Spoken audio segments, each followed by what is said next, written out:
keadaan gue di sini. Lu fokus aja cari keberadaan Kansa. Emran meminta bantuan pada Yogi untuk membuatnya bisa kabur dari penjara karena Emran ingin mencari Kansa. Yogi tidak mau Emran mendapatkan masalah yang lebih besar jika Emran nekat kabur. Yogi pun akan mengaku pada polisi bahwa dialah sebenarnya Mr. Soulmate. Semua bukti-bukti berada di handphone dan laptop Yogi. Polisi pasti akan langsung percaya bahwa Yogi adalah memang Mr. Soulmate. Emran tidak tega jika Yogi menggantikan posisinya di dalam penjara. Tetapi Yogi mengatakan bahwa dia ikhlas melakukan apapun demi Emran. Selama ini Emran sudah sangat baik padanya dan keluarganya. Emran juga telah memberikan uang yang sangat banyak pada Yogi sehingga Yogi bisa membuka sebuah usaha.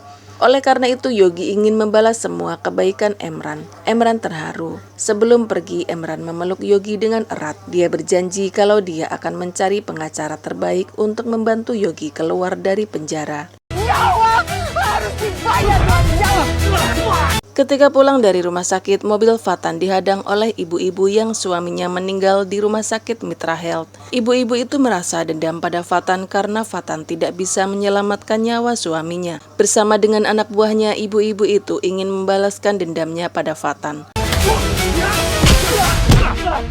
Dia ingin menyaksikan dengan mata kepalanya sendiri Fatan mati di hadapannya. Dia pun memerintahkan semua anak buahnya untuk menghabisi Fatan. Fatan berusaha untuk melawan mereka, tetapi sayangnya Fatan kalah karena Fatan dikeroyok. Fionika yang masih berada di dalam mobil merasa khawatir dengan keadaan Fatan, dan dia melihat sebuah kesempatan untuk mendapatkan simpati dari Fatan. Fionika turun dari mobil dan pasang badan untuk melindungi Fatan. Anak buah si ibu-ibu galak itu kemudian menghajar Fionika hingga muka Fionika bonyok. Melihat hal itu Fatan merasa tidak tega. Dia mengumpulkan semua tenaganya untuk melawan mereka.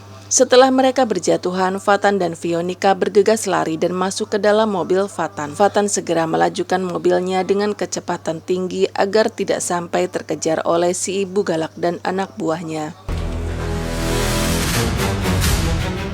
Kansa bermimpi buruk tentang Bu Linda. Di dalam mimpinya, Kansa melihat Bu Linda berteriak kepanasan oleh api neraka. Kansa merasa khawatir dengan keadaan Bu Linda. Kansa pun segera menelpon Bu Linda untuk menanyakan keadaannya. Kanza,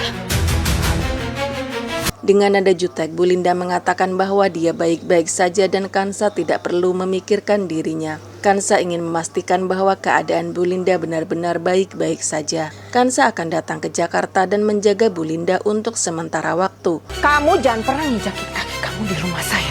Bagi Kansa, Bu Linda tetaplah mertuanya. Walaupun Bu Linda melarangnya, Kansa tetap datang ke rumah Bu Linda untuk menjaganya. Rangga mengantarkan Kansa ke rumah Bu Linda. Bu Linda menyambut kedatangan Kansa dengan jutek. Kansa tidak peduli. Dia akan berada di rumah Bu Linda hingga sore hari untuk memastikan keadaan Bu Linda baik-baik saja. Kanza ini masih istri saya, Mas Fatan. Bu Linda panik. Dia takut Kansa akan bertemu dengan Fatan. Diam-diam Bu Linda menelpon Fionika untuk memastikan agar Fatan tidak pulang dulu hingga sore tiba.